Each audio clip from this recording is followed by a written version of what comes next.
안녕하세요. 관통화학의 이수관입니다. 오늘부터 여러분들 지난번까지는 우리가 화학결합에 대한 걸 한번 살펴봤죠. 그죠? 화학결합의 종류가 뭐 있었어? 이온결합, 공유결합, 그 다음에 뭐가 있었지? 금속결합까지 많이 봤죠. 그죠? 근데 여러분들 문제가 그 혼합되죠. 혼합돼서 나오는 문제 유형이었고, 이제 오늘부터 이제 배워야 되는 게 공유결합 중에서 이제 분자의 구조, 얘가 극성, 물에 잘 녹을까? 안 녹을까? 이거에 대한 이제 원리가 이제 쫙 실려 있는 거야. 화학결합의 종류는 배웠고. 자, 그래서 오늘 배울 게 결합의 극성과 관련되어 있는 거야. 선생님이 여기에 제목이 결합의 극성하고 루이스의 전자점식이 들어가 있는데, 선생님 공유결합할 때 루이스의 전자점식은 간단하게 설명했기 때문에 선생님 결합의 극성만 설명할게. 자, 그러면 여기 제목부터 잘 봐, 여러분들이. 제목부터 잘 보라는 얘기가 뭐냐면은, 여러분들이 결합의 극성이란 말 나왔어. 결합의. 이때 결합은 어떤 걸 얘기하는 거야? 공유결합을 얘기하는 거야. 공유결합이 극성 공유결합인가? 무극성 공유결합인가? 이걸 한번 따져보자는 얘기지. 우리가 전체가 극성이야? 무극성이야? 이런 질문하는 건 아니야. 자, 그러면 우리가 결합의 극성을 배울 때 제일 먼저 들어가는 게 이게 전기 음성도 이런 얘기입니다. 근데 이거 전기 음성도는 여기 나왔죠. 결합을 이룬 원자과 전자쌍을 끌어당기는 능력. 쉽게 얘기하면은 상대적인 값이라는 얘기야. 상대적. 그래서 이거 어떻게 구했냐면은 이거를 갖다가 우리가 상대값, 크다, 작다 이런 표현이 좋지가 않지. 그래서 에너지를 우리가 측정할 수 있죠. 그래서 우리가 2단원에서 마지막 배운 게 뭐였어? 이온화 에너지죠. 쉽게 얘기하면은 뭐 나트륨 같은 게 전자 1몰을 잃어버릴 때 흡수하는 에너지, 이게 이온화 에너지였죠. 그럼 쉽게 얘기하면 잃어버릴 때도 측정해 봤고, 그 다음에 전자 또 1몰을 얻을 때 흡수하는 에너지, 그래서 전자 친화도라는 에너지가 있거든요. 그래서 이거를 갖다가 평균값을 한번 살펴본 걸 우리가 폴링이라는 사람 이렇게 살펴봤거든요. 그래서 우리가 상대적인 크기를 한번 정해보자 이런 얘기했습니다. 그리고 이거는 상대적인 수치만 나타낸 거라서 정확한 숫자가 그렇게 중요하진 않아. 대신 여러분들이 누가 더 큰지 작은지 이 정도는 알고 있어야 되겠죠. 그리고 이 전기 음성도가 사용되는 게 지금 뭐냐면은 첫 번째 결합의 극성 부분 이때 필요하고, 또 한 군데 필요합니다. 상대값. 언제? 산화수를 정할 때 똑같은 개념이 들어가요. 그래서 전기 음성도 누가 큰지 작은지는 알고 있어야 되겠죠. 그리고 여러분들 일반적으로 생각할 때 봐봐. 주기율표 왼쪽에 있는 것들, 그 다음에 오른쪽에 있는 것들, 누가 더 크다는 얘기야? 오른쪽이 더 커지죠. 쉽게 얘기하면 전기 음성들은 오른쪽으로 갈수록 커지던데 이런 얘기야. 그럼 주로 누가 더 크다는 얘기야? 비금속이 더 크더라 이런 얘기 한 거고, 그 다음에 위쪽으로 갈수록 커지던데 이런 얘기야. 그래서 가장 큰 누구를 기준으로 했다는 얘기야? 플로린 있죠. 플로린의 전기 음성도 값을 4.0 이걸로 잡고 시작했다는 얘기야. 평균값, 상대값을. 그럼 거꾸로 왼쪽으로 갈수록 작아지고 아래로 갈수록 작아지니까 이쪽으로 갈수록 작아지더라. 이게 바로 뭐야? 전기 음성도였다라는 얘기입니다. 왼쪽으로 갈수록 아래쪽으로 갈수록 작아진다. 그러니까 여러분들 정확하게 몰라도 여기 플로린 있지. 이 아래에 있는 염소. 그럼 전기 음성도 누가 더 커? 플로린이 더 크죠. 그 다음에 여기 있는 산소, 플로린. 누가 더 크다는 얘기야? 플로린이 더 크죠. 네. 그래서 우리가 오른쪽 위쪽 비금속들이 전기 음성도가 누구? 금속보다는 더 크다 이런 얘기를 했던 거야. 이런 얘기를 했었고요. 한번 여기 다시 한번 써볼게. 그래서 이 전기 음성도가 가장 상대값이 가장 잘 맞는 곳이 어디냐면은 이주기 원소야. 그래서 이주기 원소 리튬 있죠. 리튬. 그 위에 누가 있어? 수소가 있죠. 그 다음에 이주기가 가장 잘 맞아서 얼마씩 차이 나냐면 우리가 0.5 이 정도 차이가 난다라는 얘기입니다. 0.5 정도 차이가 나. 그래서 0.5. 그 오른쪽 갈수록 얼마씩 증가한다는 얘기야? 0.5씩 증가하더라. 이런 얘기고요. 그래서 플로린이 가장 크더라. 이런 얘기 했던 거야. 그래서 얘가 얼마가 나와? 4.0. 왼쪽으로 갈수록 0.5씩 줄어드니까 얘가 얼마 정도가 나온다는 얘기야? 1.0 이렇게 나왔다는 얘기입니다. 0.5씩 차이 나는 게 얘가 2주기였고, 그 다음에 밑으로 내려갈수록 감소한다 그랬죠? 1주기죠? 그래서 3주기 원소 나트륨은 0.1 줄어들어요. 그러면 얼마야? 0.9. 칼륨은 또 0.1이 줄어들어요. 그럼 0.8 정도가 된다라는 얘기죠. 그래서 밑으로 내려갈수록 줄어드는구나. 이렇게 생각하면 되고. 그리고 일반적으로 여러분들이 좀 외워두려면 3주기는 얘보다 차이가 좀 줄어들어요. 그래서 얼마 정도 나냐면 일반적으로 0.4. 모두 항상 아니야. 상대값이기 때문에. 그래서 나트륨 0.9. 그 다음에 뭐야? 마그네슘. 오른쪽으로 갈수록 1.2씩 증가하죠? 0.3씩 증가하죠? 그럼 얼마가 나온다는 얘기야? 1.2. 알루미늄은 1.5. 그래서 어디까지 이렇게 증가하냐면 인 정도까지가 이렇게 증가합니다. 그래서 약 2.1 정도가 되고요. 그 다음에 황은 여기서부터 0.4, 0.5가 증가해서 얘는 2.5 값. 그 다음에 염소는 3.0 값. 이런 식으로 얘기합니다. 이런 식으로 얘기하거든. 여기 칼슘은 얘보다 0.2 증가해서 1.0 정도. 근데 여러분들 그렇게 큰 의미 두지 마. 이 안에 브로미는 2.8 정도 되고 아이오딘은 2.7 정도가 되거든요. 그런 숫자 값은 중요하지 않고요. 오른쪽 위쪽으로 갈수록 가장 큰 건 얘. 두 번째로 큰 게 누구야? 산소가 3.5. 여기 질소는 3.0인데 또 그런 거 질문해. 얘하고 얘 누가 더 커요? 얘가 좀 더 커요. 근데 우리가 상대값이기 때문에 반올림 같은 것도 안 하고 그냥 사용했어요. 그래서 여기에 지금 보면 알겠지만 이는 2.1, 황은 2.5, 알루미늄은 1.5 이렇게 잡았죠. 근데 수능 특강은 좀 더 정확한 거 수치적으로 반올림 하자. 이 황이 2.59였거든요. 그럼 반올림하면 얼마로 써야 돼? 2.6. 얘도 반올림하면 2.2. 얘도 반올림하면 1.6.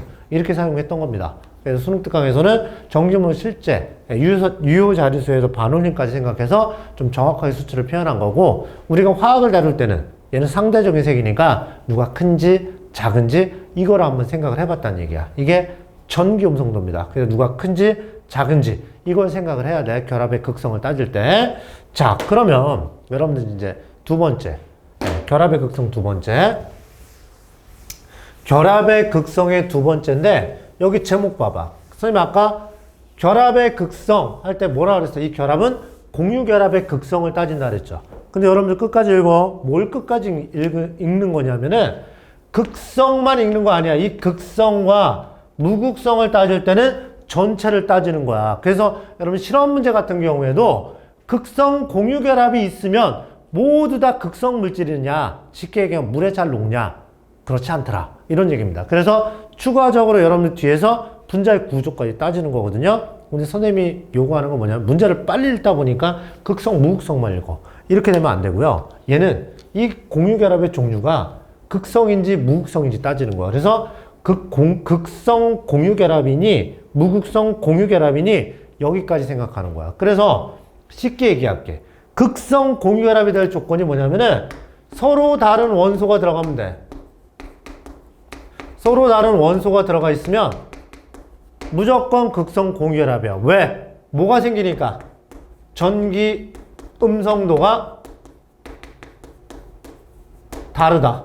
차이가 생긴다. 이런 얘기야. 그럼 전기 음성도가 아까 뭐였어? 원자과 전자 또는 공유 전자쌍을 당기는 상대적인 세기가 됐죠. 여기 HCl와 있지. 무슨 얘기냐면은 여기 HCl 수소는 2.1 정도가 되고 그 다음에 염소는 3.0 정도가 된다 그랬지. 그럼 전기 음성도가 누가 더 커? 염소가. 그럼 이 공유 전자쌍을 당기는 힘이 얘가 더 크죠. 얘가 만약에 NaCl처럼 뭐 결합의 종류가 여러분들 이온 결합과 뭐 이런 거 얘기할 때 공유 결합성과 극성 공유 결합성 따지는데 그렇게까지 하지 말자. 무슨 얘기냐면 얘는 플러스 마이너스 전하를 띄고 있지 않죠. 근데 얘는 무슨 결합이야? 양이온, 음이온이죠. 그래서 이쪽에 있는 전자가 완전히 이동한 거죠. 이때는 공유한 게 아니죠. 공유 결합성도 있습니다. 근데 그런 거 생각하지 마. 얘는 전자를 잃고 얘는 전자를 얻어서 양이온과 음이온. 그래서 얘는 무슨 결합이 형성됐다는 얘기야? 이온 결합이 형성이 됐는데 금속과 비금속은 얘는 전체가 이온은 없어. 그래서 전기 전도성을 배웠죠. 얘 무슨 결합한 물질이야? 공유 결합한 물질이죠. 그럼 액체에서 전기 전도성이 있다? 없다?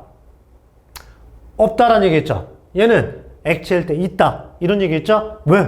얘는 이온이 있으니까. 얘는 이온이 없으니까. 하지만 우리가 이 공유 전자쌍을 당기는 힘이 얘가 크니까 이쪽으로 조금 공유 전자쌍이 끌려갔다는 얘기야.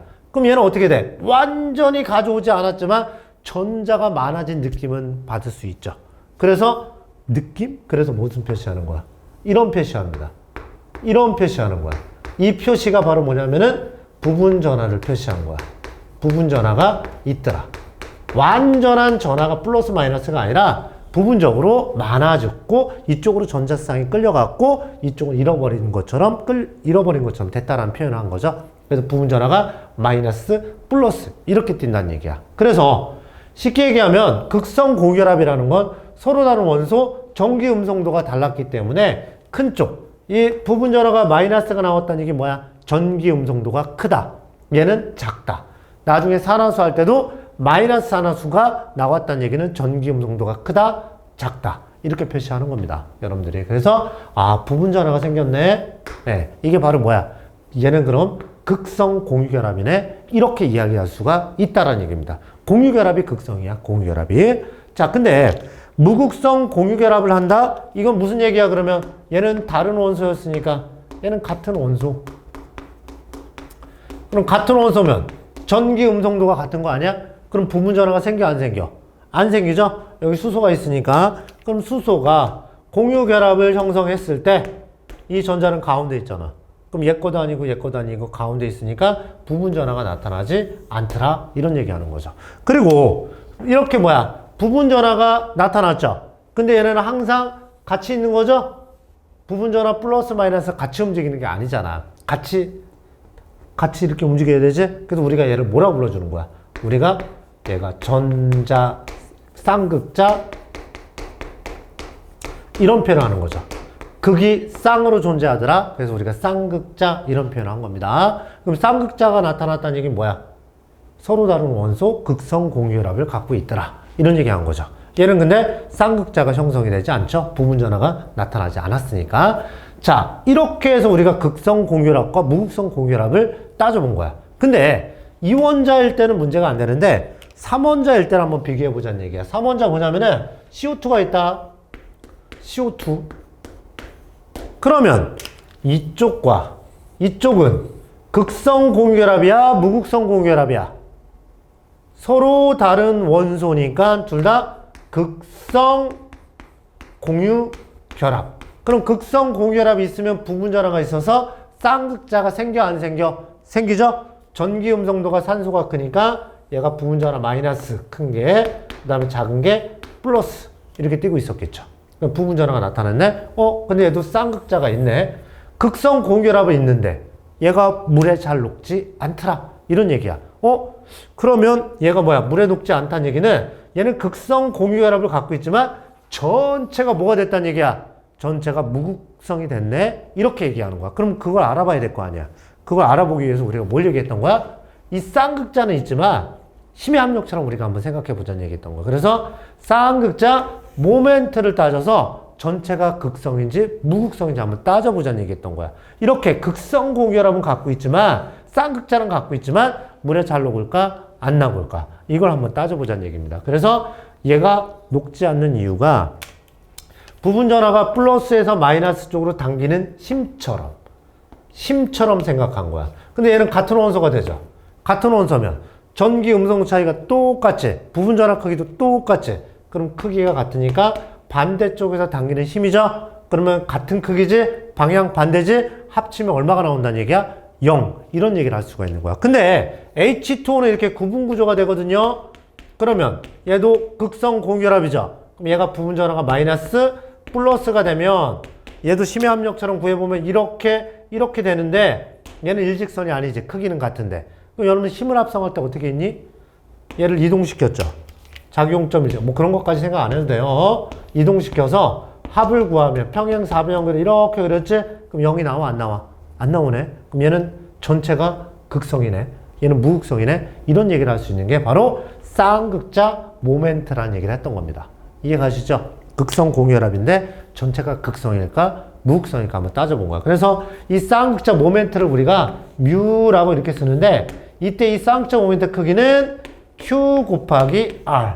Q는 부분 전하, 전하의 크기. R은 이 거리, 전하의 크기. 이걸로 한번 따져봤다는 얘기예요. 그래서 이 공식까지는 그렇게 중요하지 않습니다. 근데 평가 문제를 한번 사용한 적이 있어. 근데 자료에서 전하량 값하고 R 값은 주어집니다. 여러분들 주어지니까 공식 정도만 이렇게 생각하면 될 것 같고, 근데 여러분들이 중요한 건 이 쌍극적 모멘트가 0이다 라고 얘기했을 때는 얘야 CO2 무슨 물질이라는 얘기야. 전체가 무극성이라는 얘기입니다. 전체가 무극성이다 이런 얘기고요. 쌍극적 모멘트가 0이 아니다 라는 얘기는 극성 물질이라는 얘기야. H2O 같은 극성 물질이 된다 이런 얘기야. 그리고 또 알아둘 게 뭐냐면은 쌍극적 모멘트는 음수를 사용하지 않습니다. 이 말 속에는 0이 아니야? 그럼 쌍극적 모멘트는 0보다 커 이런 말이 포함되어 있는 겁니다. 그래서 여러분들한테 쌍극적 모멘트가 크냐 작냐 이 질문은 뭐야? 극성이냐 무극성이냐 이런 질문이 포함되어 있는 겁니다. 이렇게 Q랑 R 이용해서 뭐 쌍극적 모멘트 크기 구하는 것보다 얘가 극성이야 무극성이야 이렇게 질문하는 게 큰 시험에서 주로 질문하는 겁니다. 여러분들이. 그래서 선생님이 지금 결합의 극성 있죠? 어떤 결합을 했는지 한번 살펴본 거야. 이게 극성 공결합인지 무극성 공결합인지. 그래서 우리가 전체가 극성, 무극성 이걸 따지기 위해서 3원자 이상일 때는 우리가 분자의 구조를 한번 따져보자. 이런 게 이제 뒤쪽 이론에 한번 실려 있는 거야. 그래서 선생님 결합의 극성 한번 살펴보고 한번 이제 다음 시간에는 선생님하고 어떤 문제가 있었는지 한번 같이 살펴보도록 할게. 화학 강사 이수관이었습니다.